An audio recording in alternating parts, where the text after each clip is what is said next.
Mills, Narissa, good morning, girl.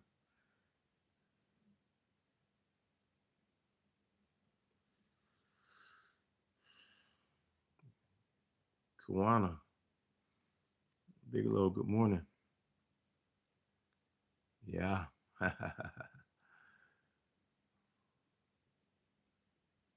Nate don't play 25. Good morning. Lewis, good morning.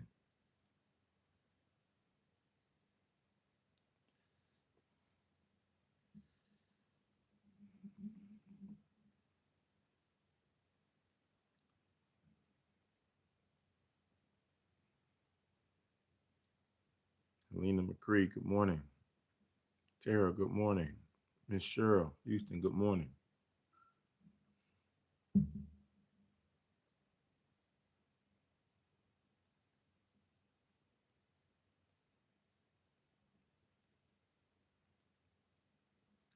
Kim, good morning. Kim Fuller, good morning. Jess, good morning. Vincent Sanders, good morning. Renee, good morning. Renee, good morning to you. Miss Tramika, good morning, dear. Christine, good morning. Miss Bickley.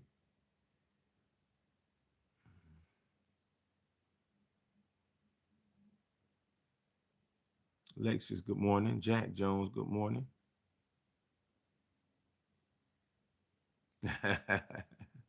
All right, Narissa, you didn't pick that up too, huh? PBT, I hear you. Good morning.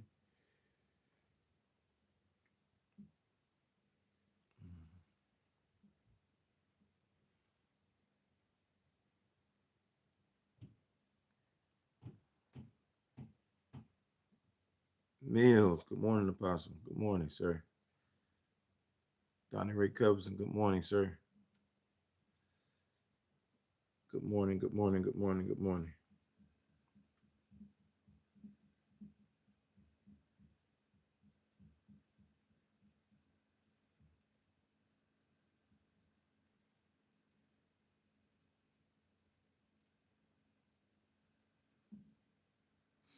Good morning, Shinwei.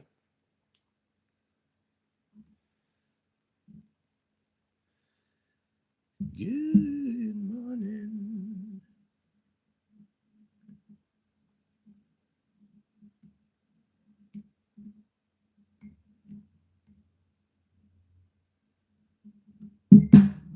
Uh-oh. Ruh-roh.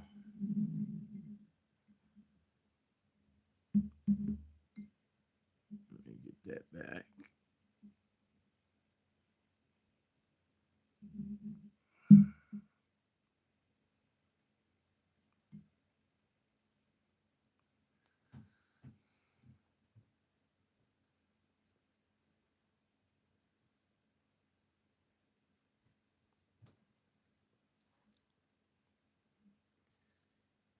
Good morning.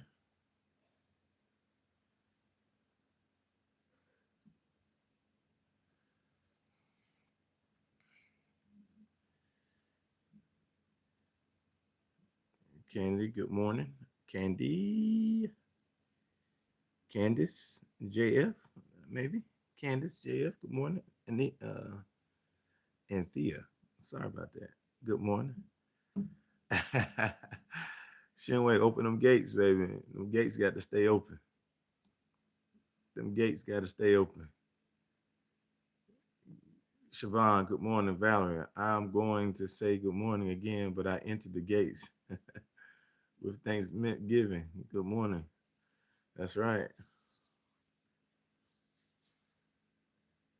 Yep. We're almost at our 5 minute mark. We're about to get going. Thank you all for coming on this morning. Thank you all for sharing. Day 18. We're almost at the end of our journey this month together. Hopefully, it has been somewhat impactful to you. Um, Thank you, Apostle Mills. Thank you so much, sir. Misty T, good morning to you. Thank you, sir. Thank you so much. Um, Dolores Lane, Lady Lane, good morning to you. Great morning to you. Lisa, good morning to you, sir, ma'am. Uh, Ack, you didn't reach around and showed up. I entered the gates and reached around and told him thank you. Yes, sir. Yes, sir. Ack. Hey, man, let's catch up soon, man. It's been a minute. Um, let's get in it, guys. Let's get in it. Let's get in it. Let's get in it. So, Father, give us space, give us capacity today to receive what you have for us. We thank you for this moment. We thank you for this time. Be glorified, be lifted up in Jesus' name. Amen. Um, Day 18, as I mentioned, thank you all for joining. Deb Holmes, good morning to you. First five in today. Let's go ahead and get that out the way. Of course, Narissa Sanders, y'all, she didn't took Valerie used to be, well, Valerie's still up there. Narissa, I don't know if she got on speed dial or what. As soon as I hit that live button, bing. But Narissa was number one in the day again. Again. Number two in today. I think, let me go.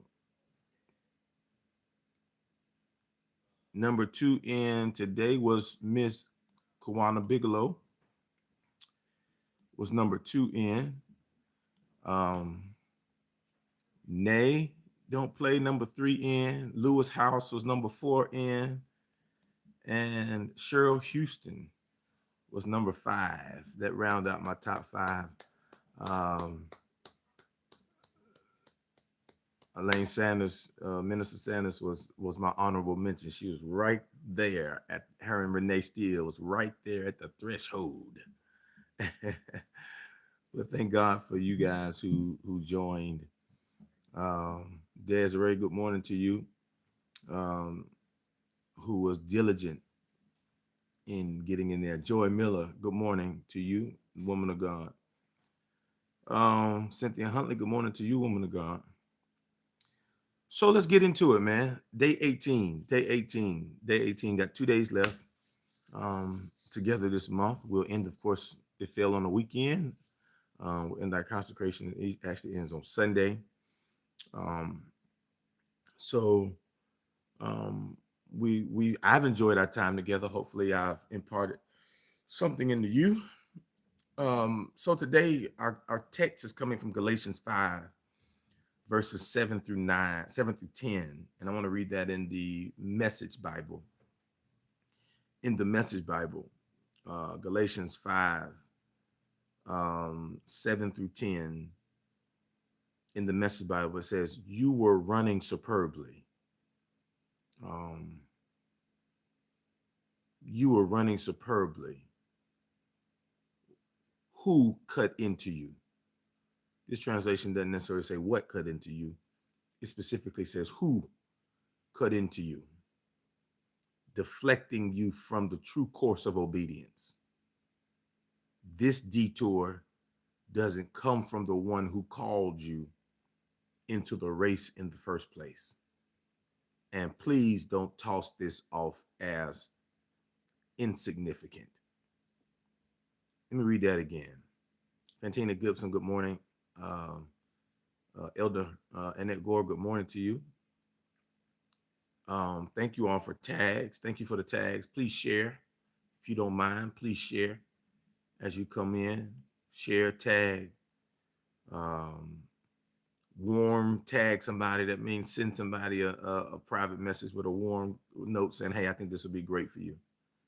Dr. Ron Godbow, good morning to you. Who cut into you? Let's read that again because it's significant. That means you was focused. Talking about our fast and our focus. You was focused. You was running well. You was doing well. You was right there where you needed to be. Narissa naming this day, Thirsting for God Thursday. Reagan, good morning. I like that. Because y'all can go ahead and name that day. Name this day. Thirsting for God Thursday. I like that. Simone, good morning to you.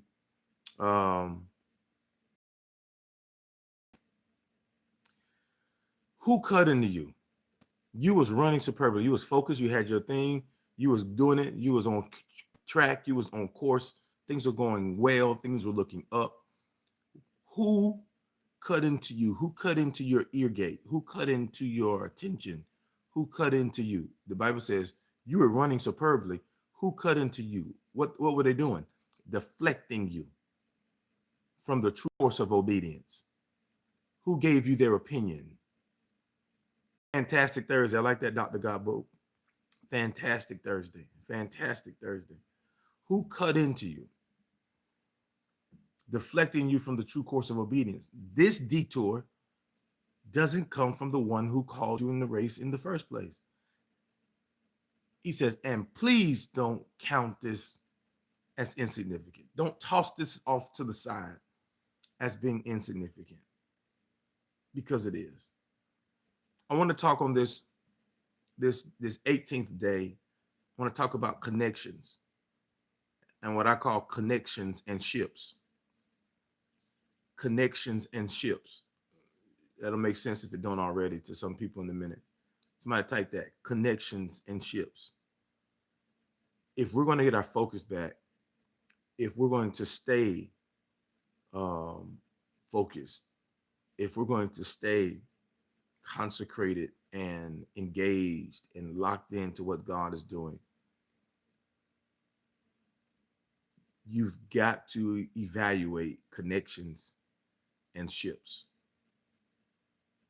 And some of you have been avoiding this work, but it is simply one of the most important things you will do if you want to see progress. Connections and ships. Elena, good morning. Connections and ships. What you are connected to is what you will experience. Connections and ships. Mr. Gray, good morning. Ebony Rains, good morning to you. Transform Me Thursday, I like that name. Connections and ships.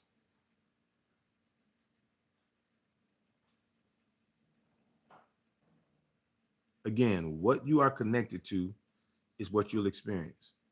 Here's the reality, family. It is impossible to separate you from your connections. Lethal Vic, good morning. It is impossible to separate you from your connections. And there are two kinds of people who want to connect with you, or two kinds of people that will be connected, that you will be connected with: drivers and passengers. Drivers and passengers. Now, I'm not separating them because of their lack of importance. I'm separating them because of their assignment. And you got to understand the assignment of your connections. Drivers grab hold to either a vision, or they grab hold, and your vision. You may not be a leader or pastor or whatever, but you still got a vision. You got a vision for your growth, vision for what you want to become, vision for what you're trying to accomplish, vision for the person you're trying to grow into, vision for things you want to stop, things you want to start, things you envision to do, things you want to try, places you want to go. And drivers grab hold to that with you and push hard, far beyond what is required. They push you, they keep that in front of you, they root you on, they help you get there. Good morning, Ms. Carpenter. They invest in it. They help you drive it.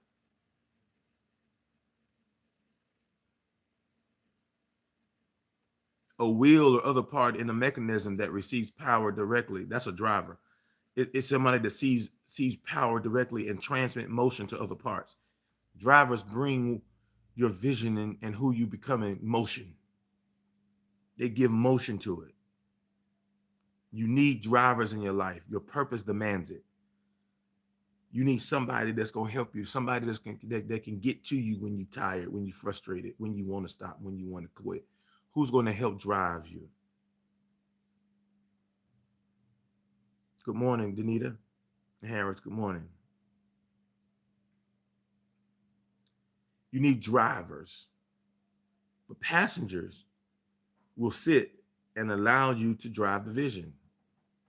Passengers will sit or ride along on your journey, won't add much, won't give much. They'll support where you're going because they along for the ride. They do minimal work but expect maximum benefit. They're proud to be connected to you. You add value to them.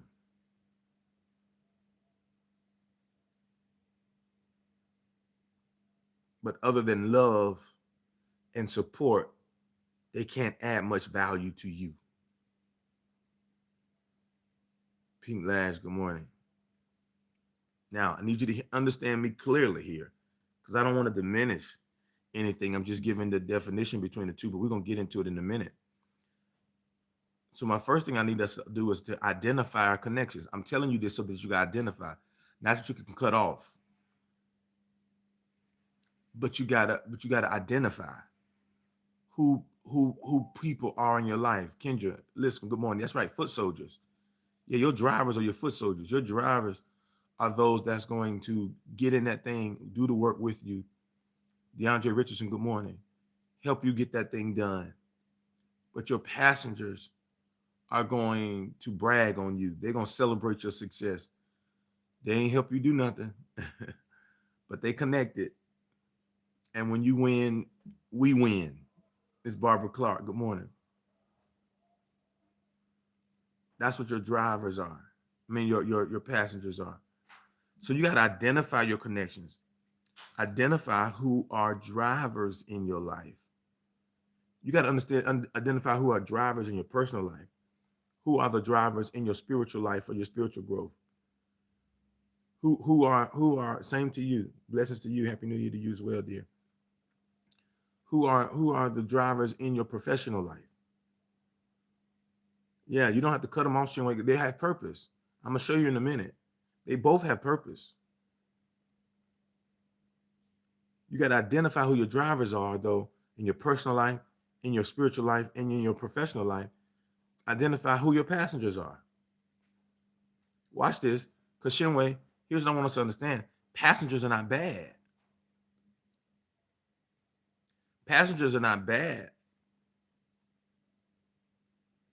They just can't carry vision.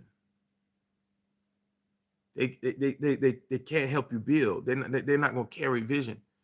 They're along for the ride, and they need your assistance to pull them into places they can't pull themselves. You will frustrate your vision of who you're trying to become if you give it to passengers, because it will sit where they sit.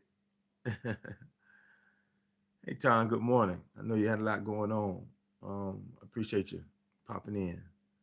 I saw Daz tag you. Victoria Connor, good morning. Passengers will frustrate your vision if you put a lot of demand and expectation into their lap. It will sit where they sit. So my second point is this: what we need to do is you've got to learn to feed the drivers.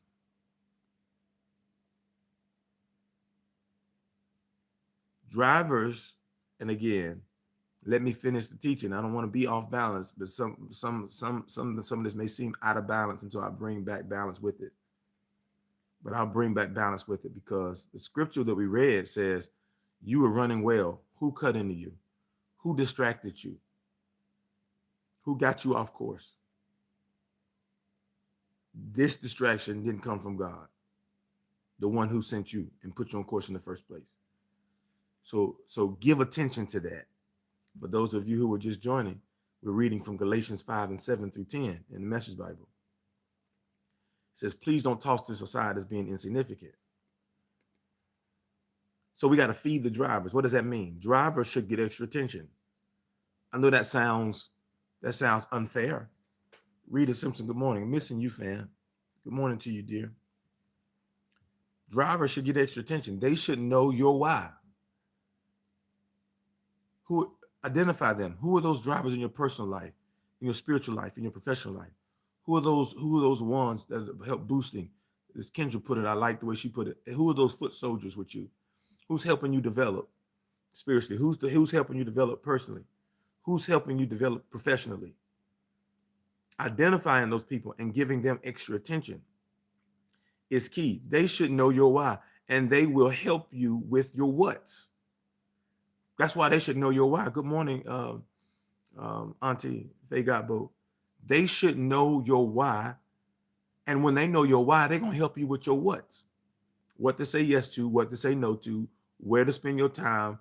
They're gonna tell you you shouldn't be dealing with all that. You shouldn't be fooling with this. Come on, we need to be over here. Come on, I need to. They're gonna help you with your what's, because of when you know your why, your what's take care of itself.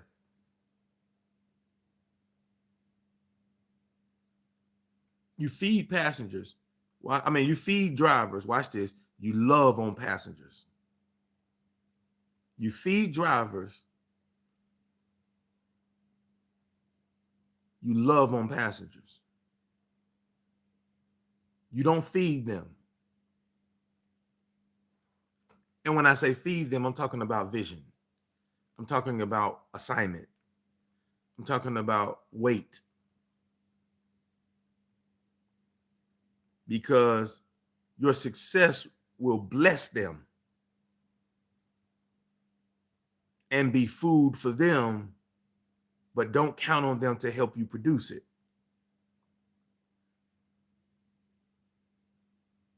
They are connected for the ride.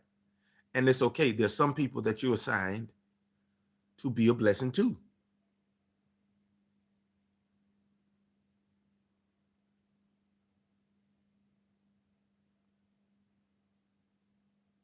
Great example of that, just real practical, until they get to a certain age.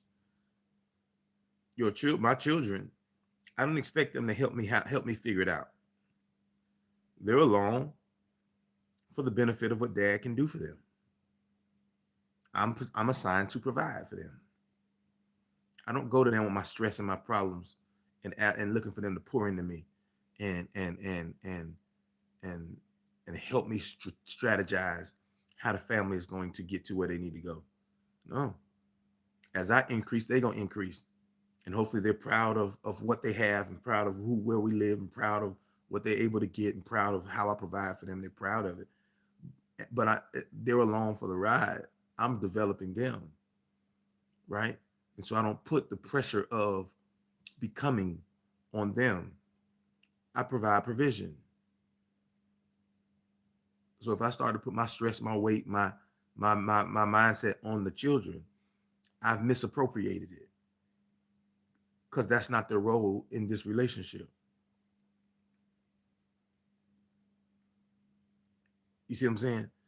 And you got to know that saying, I gave that as a practical, but you got to know that in your friendships. You got to know that in your connections. Who are the people that you're supposed to just help, bring along? You want to make their life better. You got to identify those folks. Come on. They're connected for a reason, but you got to know the reason.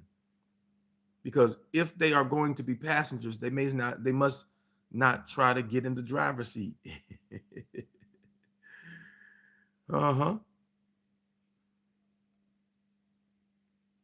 You have drivers and passengers. And watch this. Another more intimate way of evaluating your connections. Kasim, what's up, bro? Another more intimate way of evaluating your connections is examining the ships that we are riding on. That's why I said connections and ships. Because covenant connections end with ship, because it carries the agreement or the agreed upon covenant. Y'all are on a ship because you guys have an agreement of some sort of of intimate connection, and that ship carries the agreed upon covenant. You don't have a best friend for no reason. You don't have close friends for no reason. There are certain covenants that's in that relationship that's different than associates. And let me just tell you,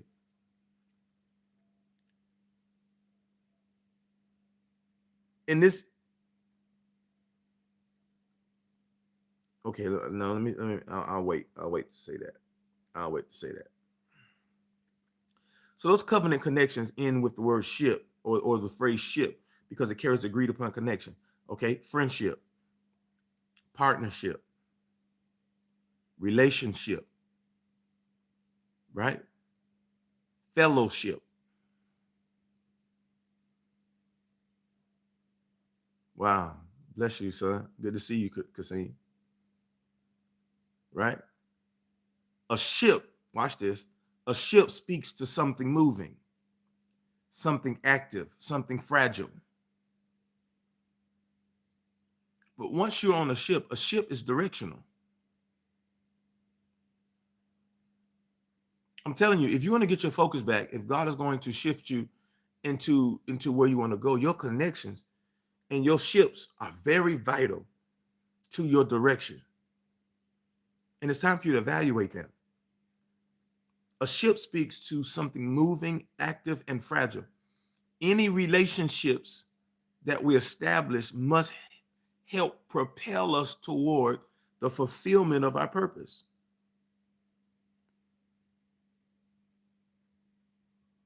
Because our relationships or our ships reflect who we are. It reflects who we are. It reflects our values. It reflects our character. It reflects our dreams and our hopes. They are intertwined with the relationships or the ships we allow ourselves to be a part of.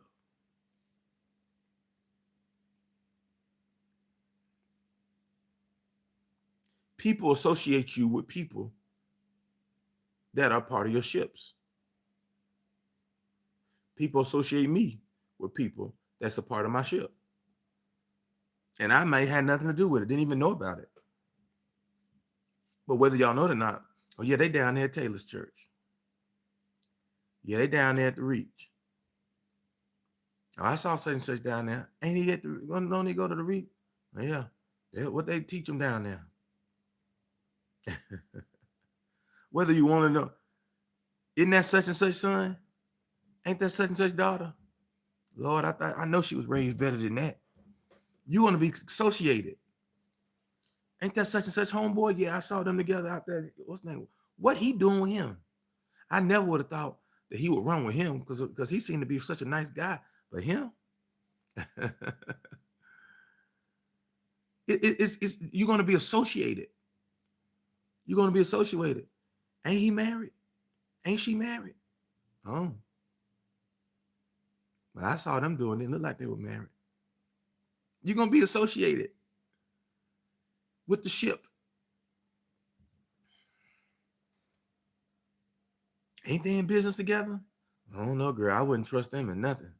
I don't know how he could do business with them.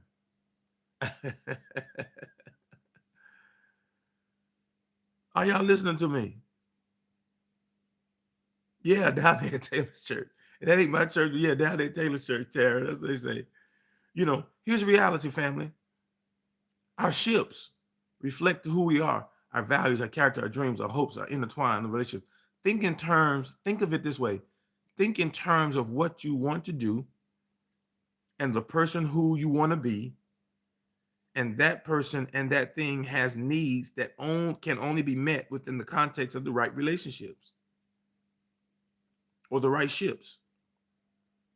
There is a direct connection between our ships, our connections, and our destiny.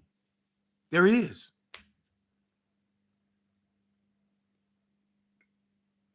Spiritually, there's a connection between who's feeding you spiritually and what you are developing into spiritually. If professionally, you are a direct reflection of who your mentorship was, what you have been taught, the ropes that you learned in your professional career. Personally, you are a direct reflection of the people you choose to be friends. Because whether you know or not, you're going to start sounding like them. You're going to start saying phrases they say. Come on, have you ever been around somebody for a long time and then somebody else notices, girl, you've been spending a lot of time with such that you starting to sound like them. You starting to, you know what I'm saying? Because association going to bring assimilation, whether you know it or not. You're going to pick up things. You're going to pick up traits.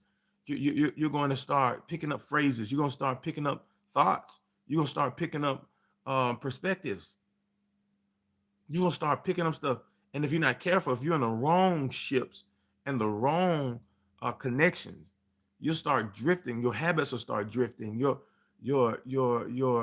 tolerance, come on, will just loosen.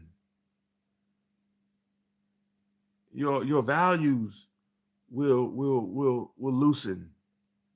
You start drifting into stuff. You'll start tolerating stuff that you normally wouldn't.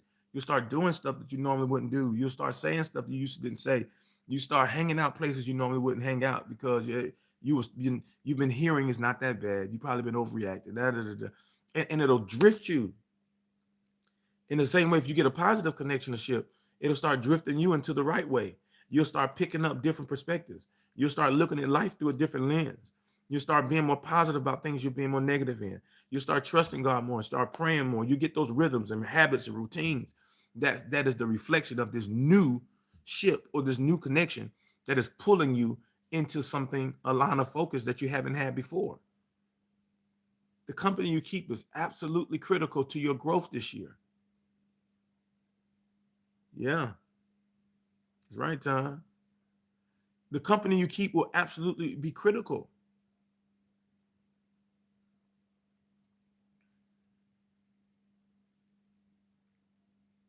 Second Corinthians 6:14 in the Amplified says, do not be unequally bound together with unbelievers. It's what we call in the King James unequally yoked. But it says, do not be unequally bound together with unbelievers. Do not make mismatched alliances with them, inconsistent with your faith.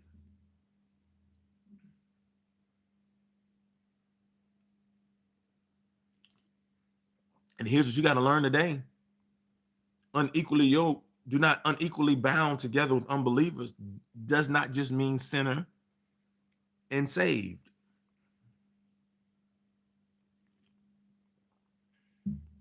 Because I can tell you this, you could be unequally yoked with the church, somebody who in church. Mm-hmm.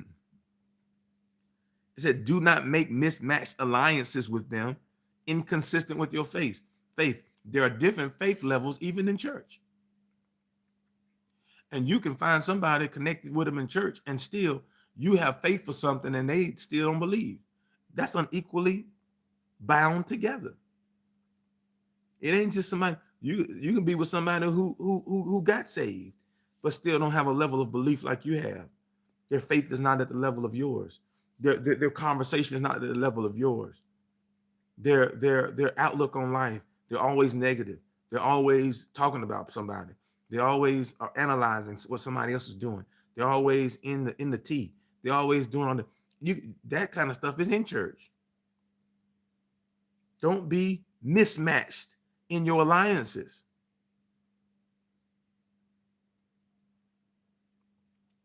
It is better to wait on the right ships and connections than to suffer through the wrong ones. Oh, let me sip on that. You just had to have somebody. You just had to have somebody. You just had to have a friend. You just had to have a companion. You just tired of being by yourself. Good morning, Tina. Good morning, Miss Vera. You just can't see yourself lonely. So you just putting up with anything. And you suffering through wrong connections. And you know it's wrong connections. But you ain't got the courage to get out of it because you're more afraid of being alone than you are struggling in a wrong connection. Lord, you just had to have a friend. I'm tired of going to movies, eating by myself. Ain't got nobody to talk to. Okay. Get on the wrong ship and see where that's going to lead you to, where that's going to float you to.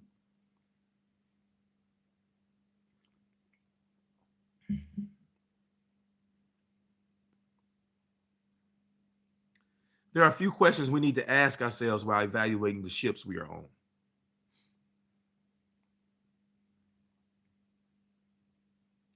There's a few questions, Kasim, we got to ask ourselves as we're evaluating the ships we're on.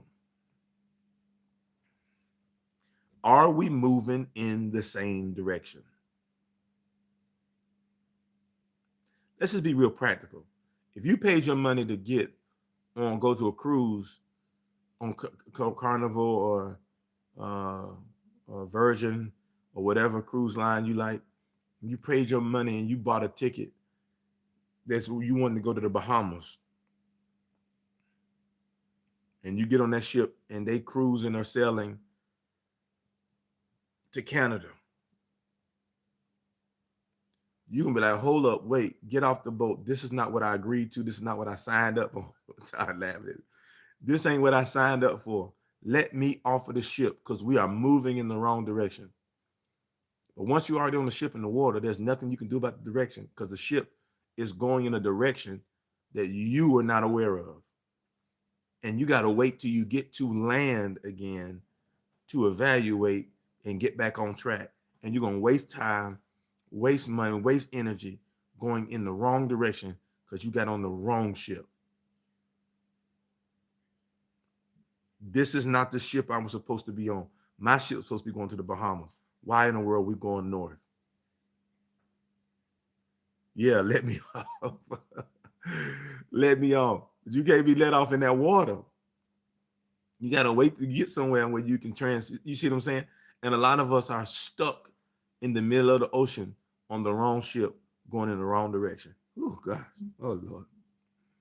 Mm. Mm.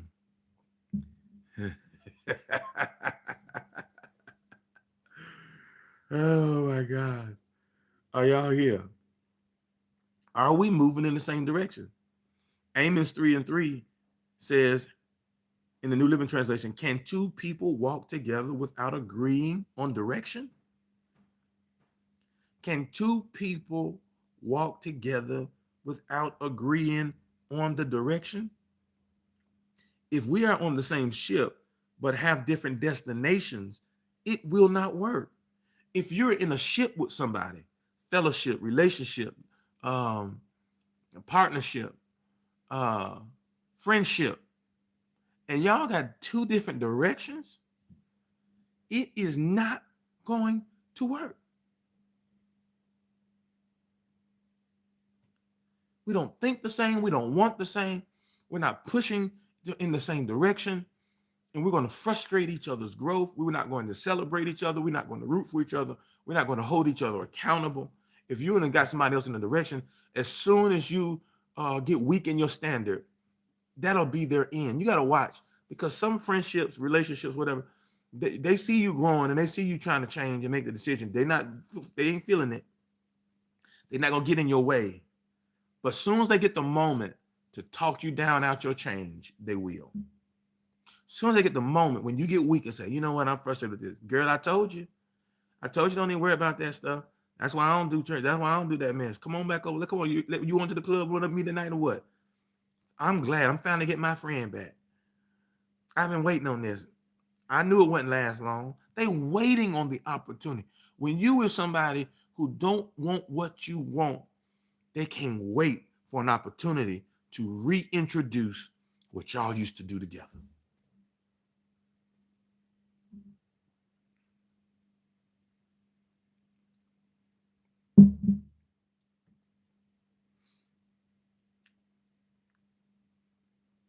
They are on the same ship but have different destinations. It won't work. Your journey will be detoured and delayed. Somebody type this with me. I just felt no more detours, no more delays. No more detour. I love you, but we are misaligned directionally. You cute, but we are misaligned directionally. You got some money and good job, but we are misaligned directionally.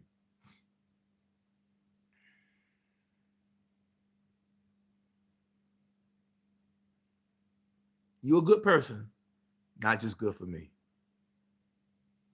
You're gonna make somebody a great person or mate, but our values are not aligned.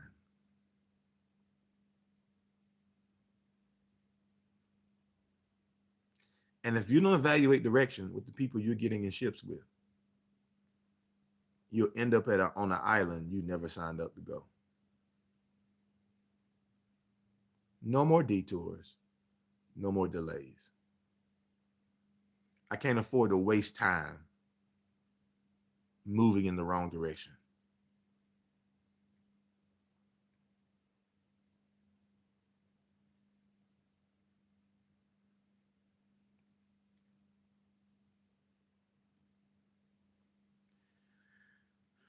Evaluation of direction is mature. It's a mature response. It doesn't mean you're better. It just means you want something different. The gift of goodbye. Hey, that's the 10th spiritual gift, time. The gift of goodbye. That's the 10th one that was given with the spirit, the 9 gifts of the spirit. It doesn't mean you're better. Oh, you think you're better than somebody? No, I'm not better. I just want different. You still have value in the direction you're going. And there's somebody that will value you because they're going in your same direction. So it's not about value. When you have to cut folks, not when I say someone can cut people off, you got to reevaluate time you give people. You got to value, you got to understand where they fit in your life. And when you have to cut somebody off, when you have to say goodbye to some things, it's not about value. And you got to learn how to have that conversation. Oh, you think you better than me? You didn't got saved, now you better than me. Oh, now you don't want to drink no more. Now you better than me. Oh, you don't smoke no more. Now you better than me. Kanisha Brown, I am trying not to be on Castaway too because I'm stranded on an island I don't need to be on. Come on. They don't want to make a movie out of you, Kanisha. Castaway too. You didn't got left there. And then you get to a place that's an island, then y'all fall out and they leave you. Now you stranded. You trying to find your way back to who you used to be. Because they done made you drift so much from yourself and then left you there and left you high and dry. And now you done drifted to a place that you don't even recognize. Trying to find your way back.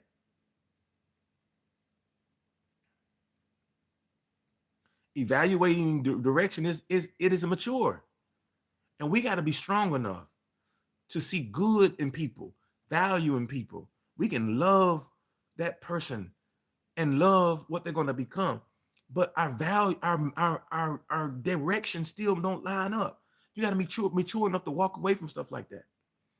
Disconnect from stuff like that. There are college friends right now that I absolutely love. Brothers, my brothers I went to war with, brothers I battled with on the court, brothers that we had crazy time together, built some of the greatest friendships together. But right now, our direction is two different directions. When I see them, we have reunions and we get up as a group, as a team, man, we reminisce, we have fun together. We can talk, we can laugh, we catch up, we start where, we pick up where we left off. But at some point, the direction is going to drift us away again, right? We get up and meet for dinner. Our families can meet for dinner. We can hang out, go to the game together. But then they say, man, we're going to the club. That's what we got a piece. All right, I'm going to the room. I'm going to see y'all in the morning.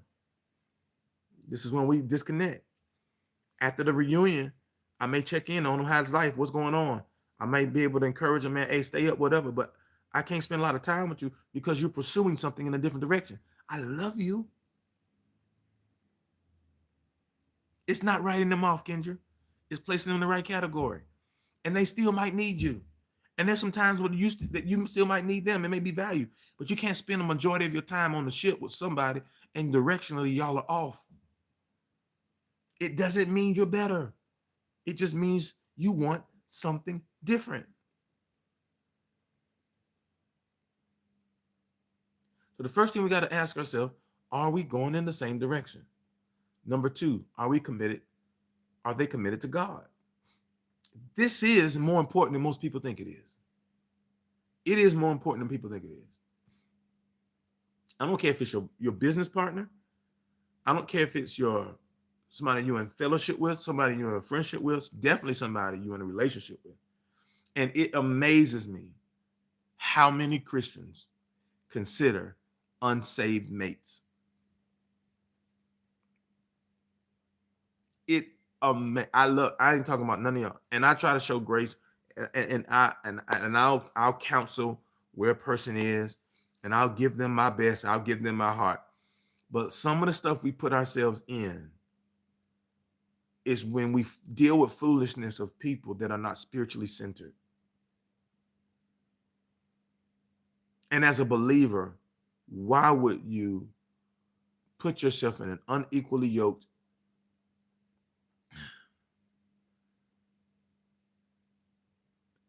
unequally bound together with an unbeliever?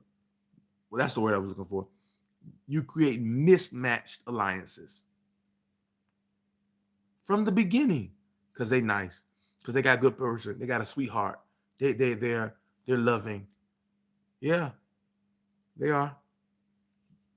But if you guys are not centered at the core of who you are and the core of who they are, there's going to be some turbulence. And if God is at the center of your life and God's not at the center of their life, you have nothing to keep you as one. That's that triangle. You, them, God. And as long as God is the center of both of us, we always point to the same thing.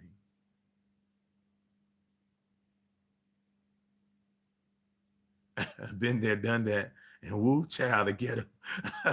I mean, I'm talking about just basic stuff, fundamental stuff. They're just not gonna understand. Why you gotta do that?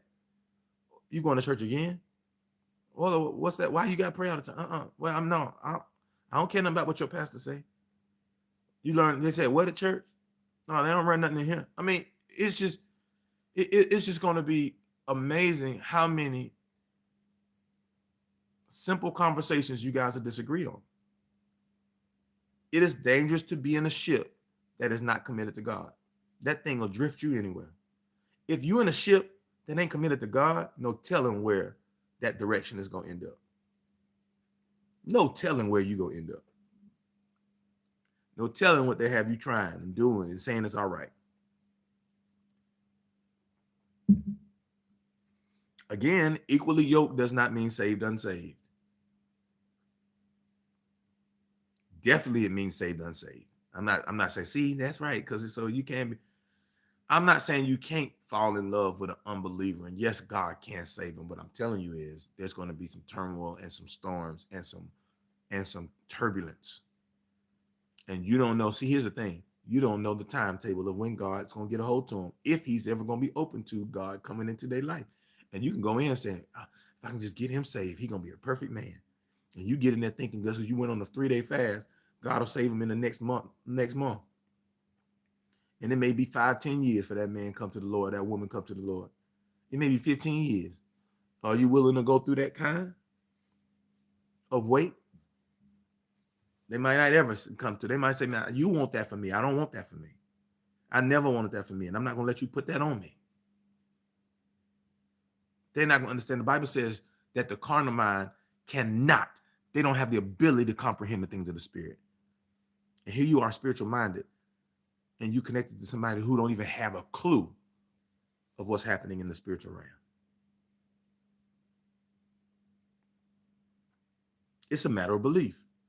You can't be chasing purpose in a ship with someone who doesn't believe in purpose.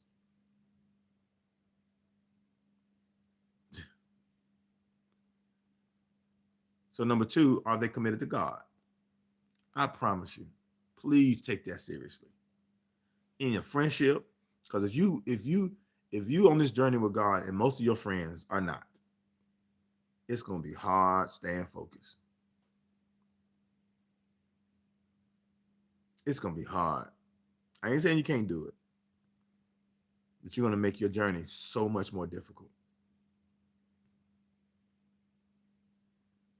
Number three,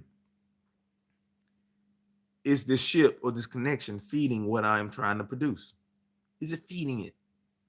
Is it feeding it? Is the ship making me better? Is it ministering to and pushing my purpose?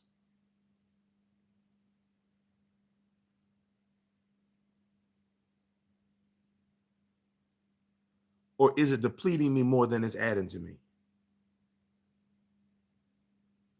What is it doing? What is this ship doing that I'm on? Again, for those of you who just joined in, we're speaking ships because we're talking about them in terms of the different covenant connections we're talking to. So we put them in the category of ships, friendships, partnerships, relationships, fellowship. What kind of ships you're on? Because we're using it as a vessel. A ship goes on a direction. It's on the water. It's a ship, it's a vessel. Once you get on it and get out there, it's hard to get off of it. It's hard to steer in another direction. A ship sets its navigation to where it's going and it sets sail. So if y'all don't agree on the navigation of where we're going, you on a ship with something that's going in a direction that you don't need to be on. Are y'all listening to me?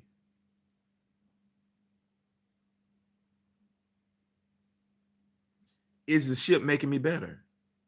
Is it ministering to my purpose? Is it pushing my purpose? Or is it depleting me? Is every time I have a confrontation or a connection with that ship, I leave drained, emotionally, angry, frustrated?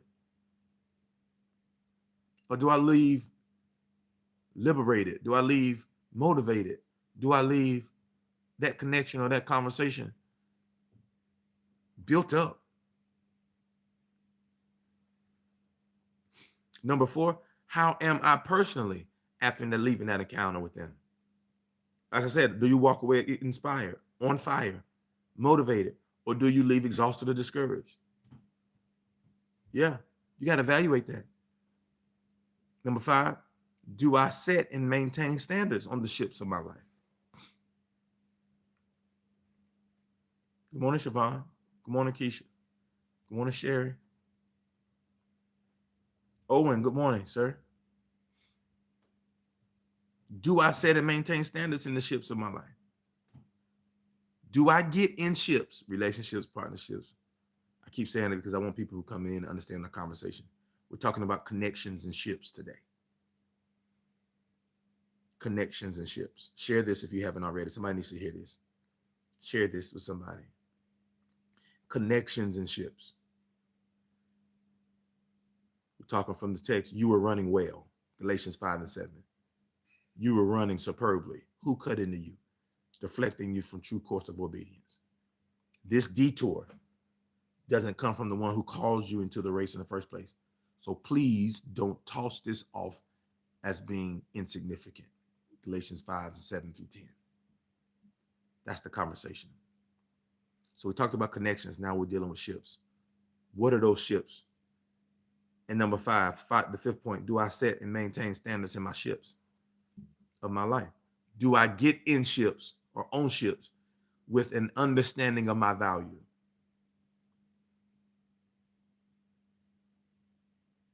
And am I intentional about being respected and valued in this ship? Do you understand the value that you bring to the ship and the connection?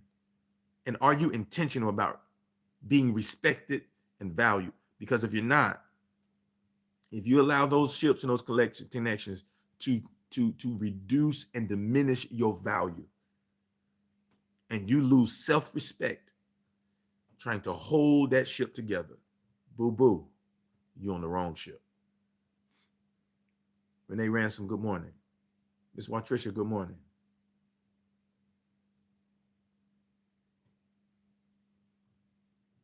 Do I communicate needs and expectations? Because that's what ships do. Because both sides need that. And I call it this. It's called teaching people how to treat me or teaching people how to love me. That's not a bad thing. That's a vital thing. You got to teach people how to love you. We're all wired different. And some things that I'm sensitive about, the next person might not be sensitive about. a thing that frustrates me or um, embarrasses me or or causes me, offends me, may not offend somebody else. So somebody should, you say all the time, well, you should know better than that. Why would you say that? Or I can't believe they did that. And you'll suffer in silence. And that person will keep hurting you, not knowing they're hurting you because there was never communicated that it hurt you. So you got to teach people, if you're gonna be on this shit with me, this is what I like, this is what I don't like, this is what triggers me, this is what messes me with me. I would prefer you do it this way. I love it when you do this. See, when you tell people, it's not just good to tell people what you don't like. Sometimes you gotta acknowledge when they got it right, so they can keep getting it right. Oh, this was wonderful. I can't believe you did this. This was one of the most amazing things that's happened to me. Oh, I love when you wear that. You'll be amazed when you tell people that you got it right. That triggered me in the right way. You're gonna keep getting triggered in the right way, because you taught people what you like. So you got to teach people what you don't like, and you got to teach people what you like so they can give you what you like and stop doing or try to stop doing what you don't like. And it's going to make relationships or ships or partnerships or friendships, it's going to go much smoother, because most people, when they love you right and they love you genuinely, don't intentionally and won't intentionally hurt you when they know it's going to hurt you. But a lot of times we're hurt and silent because we think people should know better, and we never say nothing. And then we just keep it going and going and going and keep letting it happen until we blow up and can't take it no more. Then we blow up out of nowhere. But it ain't out of nowhere. You've been holding that in for a long time. And people have been doing it over and over again, not knowing that you don't like that. You got to say something. You got to have conversation. Hey, when you did that other day, that really hurt me. That's how you grow on ships. Hey, I expected to get more from you after I told you such and such and such, and you didn't really respond. And I thought we were better in our relationship with that. I know that's sometimes a hard conversation, but you'll be surprised at how much it will strengthen the relationship, not break it. With people who genuinely love you, they want to know when they hurt you, because they don't want to do it on purpose. But you got to teach people. It's amazing how many people are in ships and the other person don't have a clue what they're thinking. And some of us are scared because I don't want to say nothing, because I don't want our relationship to break down. If our ship can't get through a hard conversation, we didn't have much of a strong ship in the first place. I'm looking at all my platforms and saying to y'all face. And y'all got to have that same energy with each other, whoever's on your ship. If you're on a ship with me and you can't tell me when I hurt you, if I can't tell you when you hurt me, if you can't tell me when you were proud of me, or I did something that you love, if we can't have those conversations, if our ship or our connection can't survive honesty from a pure heart, we didn't have much.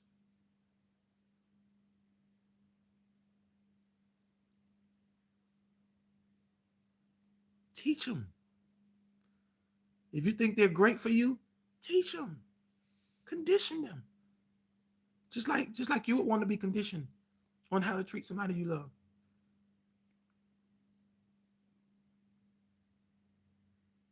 And that's the way of you knowing when you get somebody and you tell them how you feel and how it affects you, and they continually do it over and over again and ignore and ain't even trying. Not to say they get it right the first couple times, but they're now aware. I'm sorry, I didn't mean to do that. I know you don't like that. I'm sorry, I'm working on it. That's different from, I don't care. That's who I am. If you don't like it, kick rocks. And they over and over again, then you got to evaluate. Is that the connection for me?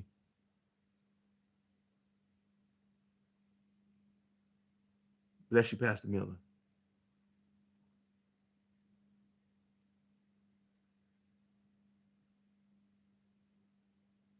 Last one and we're done. Do I understand the assignments of the ships of my life? It's probably the most critical thing. Do I understand the assignments of the ships in my life? Watch this. Can I recognize that some ships are seasonal? Scaffolding, bridges.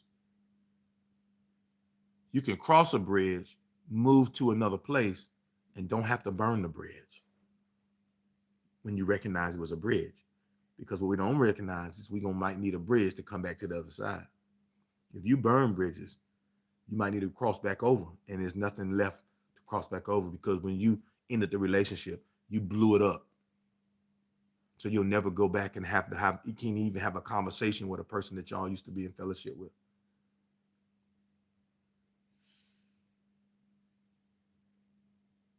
I like that. That's so true. Intimacy. Into me, see. Woo, I love that, Auntie. Into me, see. Relationships are built by intimacy. See into me. Into me, see.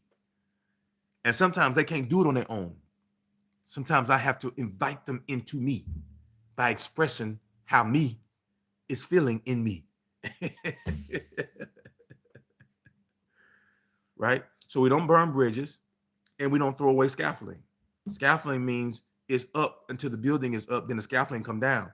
But the scaffolding is still valuable, because you may need scaffolding to build another building. So a builder may own scaffolding even though they don't use it all the time. So people may be scaffolding for you, and there's still an assignment.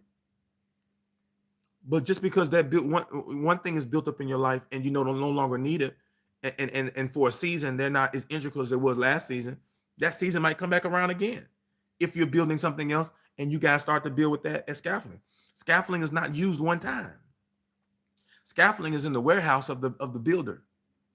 And whenever it's necessary, scaffolding is used. You got to know how to rearrange people instead of just cutting people off. Some people, you got to understand the assignments of their life. There are people that I don't talk to every day, but I know if I can call them, they'll be scaffolding to me when I'm building something. Hey, B, what you need, bro? And it ain't an offense both ways. There's people that can call me that I don't get offended. Oh, you calling me now? Oh, you ain't calling me before. Now you call. No. We know. I may not talk to you. I know you got your life going on. I got mine. I'm doing 100 things. You doing 100 things. But if you need something, bro, call me. If I need something, I know I can call you. We can talk through an issue. They can call. They can build me up in an area. I can say, hey man, I'm struggling with something. I know you understand it because you've been there before. Hey, help me through this. Oh, no doubt. Here's what you do. Man, I know how you feel. I've been there, man. I promise you, do this, do that. It's scaffolding. See, the problem is we want to keep scaffolding up after buildings are done and get mad because seasons are up. There are people that you talk to every day. But there's people you may not talk to but every quarter. But every time y'all talk, it still builds. Those are great resources, and they're still a part of your ship. There's people out of bridges. Sometimes you had to connect with somebody for the next connection. That doesn't mean that season is up. I mean, that season might be up. Doesn't mean that person doesn't have value. When you come over a bridge, the bridge don't just blow up because you got to cross back over. You got to know the assignment of people in your life. Because when I know this, I don't get upset when some ships run their course. That's one of the greatest lessons I learned. Getting bent out of shape when people leave my life. Some ships run their course.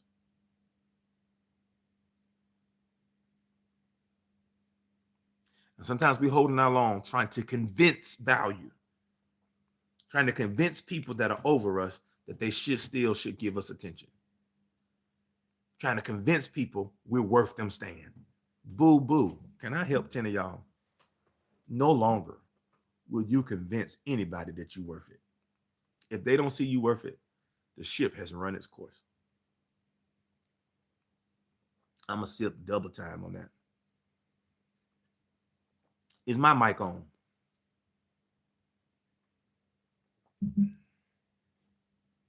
Tina, we're all connections in some point to something in this life. Some ships are to get, watch this, and some are to give. And you got to know the difference. There's some relationships you're assigned to be a blessing to. Some relationships or ships, they're assigned to be a blessing to you. That's where the drivers and passengers come in. There's some people that I welcome as passengers on my journey. That when I get it, I can't wait to bless them. I'm not looking for them to help me get it. I'm striving to get it so that I can give it to them. When I get in the door, I'm going to bring them along. When I go higher, they coming with me. I'm assigned to them. They're passengers on this journey, but I'm teaching them how to be lead. But there's some assignments that are drivers that are assigned to build me, help grow me, add to me. That I'm a passenger in their on their ship, and they're driving me to be better. And you got to know the difference in the two, so that you won't get bent out of shape, getting mad at somebody because they ain't adding you, because you made them a driver when they should have been a passenger. Oh my gosh.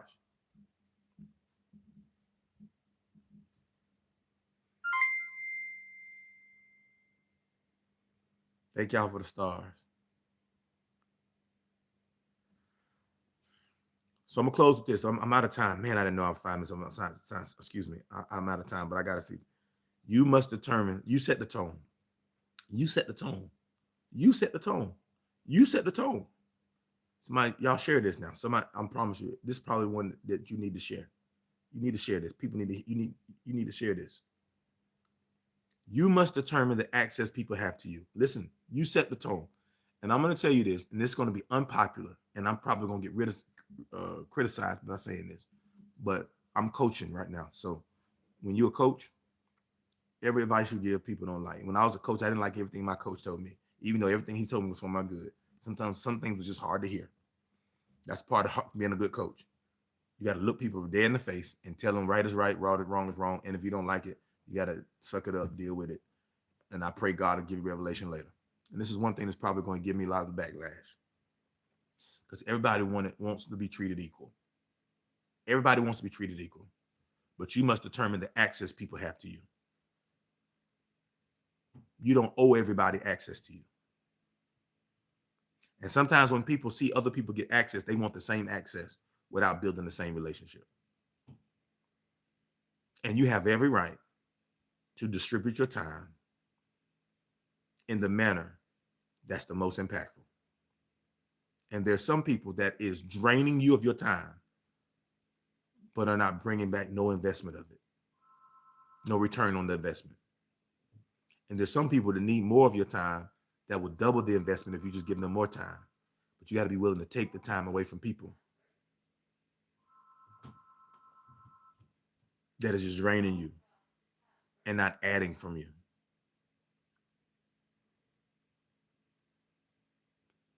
And you have every right.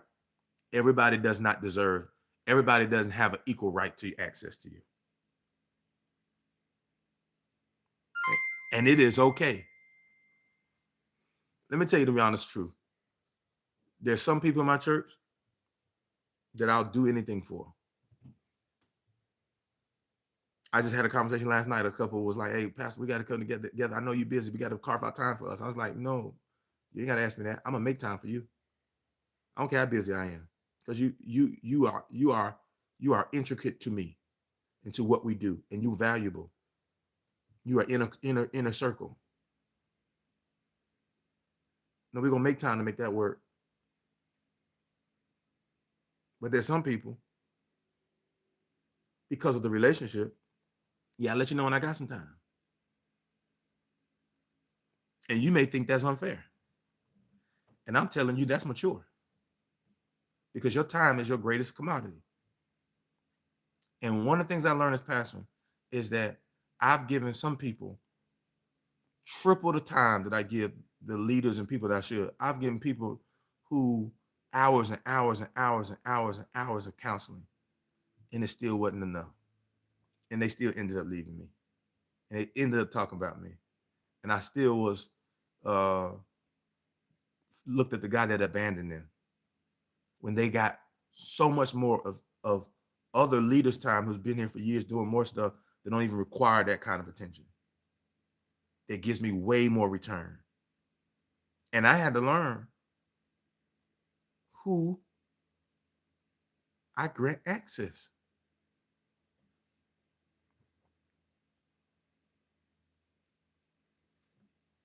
Because everybody don't see you right.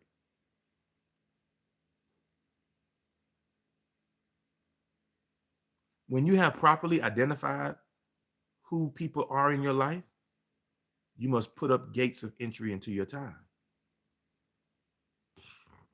Again, I know that ain't popular.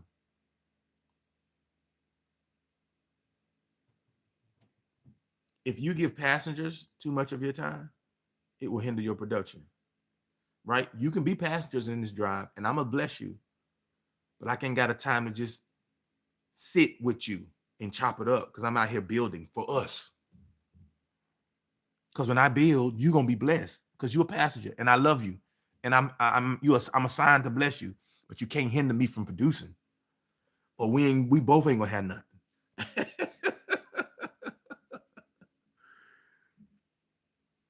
Come on.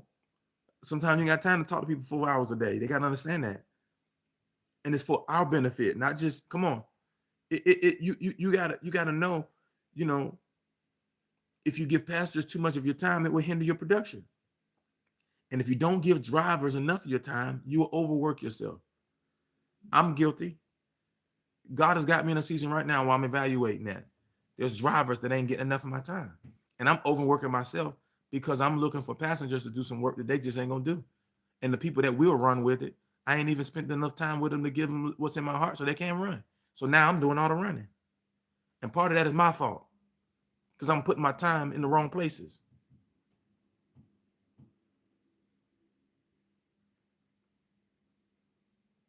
When you don't give drivers enough of your time, you're gonna overwork yourself. Because our time is our biggest commodity and we should invest it wisely. When people show you who they are, watch this. Another one that I've learned and I will live by. I know I'm over time. We at the end of the month. I got to get this out because I'm about finished. When people show you who they are, believe them and adapt. You ain't got to cut them off. They still got value. You got to reevaluate who they are. When they show you who they are, believe them and adjust. Okay, I put you in there as a covenant, brother, but you just showed me I'm not covenant to you. So I'm gonna put you in acquaintance. You still good. We still good. You're just not in my inner circle because you just showed me I'm in another place in your life. We good. Adapt. That happened to me a while ago. There was a preacher we was connecting with, and I, you know, I was addressing them as being man, we building. I was, because I love hard. That's why I don't have a lot of friends because I treat my friends like my brothers. I don't know how to not do for my friends like I would with my family. So I love hard. And so that space is kind of limited. So when I let somebody into that space, there are no boundaries. So when I act that way with people who put boundaries up with me, okay, I'm gonna start walking by your boundaries. And then I have to adjust because I had you in a space in my life that you didn't have me in your life. That's good. And we can still love each other. We can still be good.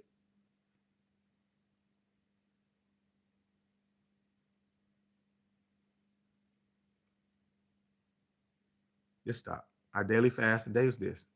What are we fasting from today? Not only fasting from food, we fasting from thoughts.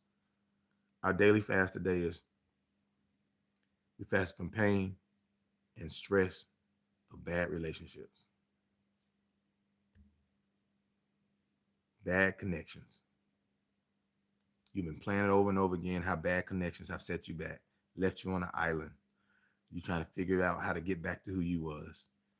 We fasting from the pain and the stress from that today. What is our focus for the day? We're focusing on evaluation of our connections, evaluation of the ships that we are riding life on.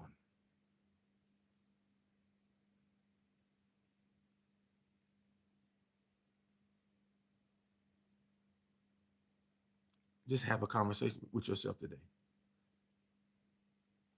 So here's the prayer that I've written for you today. Lord, thank you for strength, fortitude, and resolve to continue in this 21-day journey of fasting and consecration. I decree and I declare that I will be equipped and prepared for what is next for me. I thank you for the wisdom to see my connections through the right lenses, through the right lens. I decree and declare that I will not let anything or anyone lead me in the wrong direction. Keep me in the wrong place or hinder me from moving forward. I thank you in advance for the right connections and the right ships that will usher me into my next level. In Jesus' name, amen. Some of you came in late. You need to get this replay. This will bless your life. We're evaluating our connections. We're evaluating the ships we're riding on. Are they going in the direction that you want to go? Is it time to jump ship? Is it time to evaluate direction? All right? The fact that you're watching me, the fact that you listen to me is a sign that God's not finished with you. He gave you a new sign. With this sign came a new mercy. With this new day, came a new mercy. Do me a favor. Take what he gave you. Win what's in front of you. Winners win. That's who you are. Go be who you are. Do what you do. I'll see you tomorrow. It's the finale. Y'all don't want to miss Friday. It's the finale. Meet me here. All right? Love you. Win your day on purpose. Love you guys. Peace.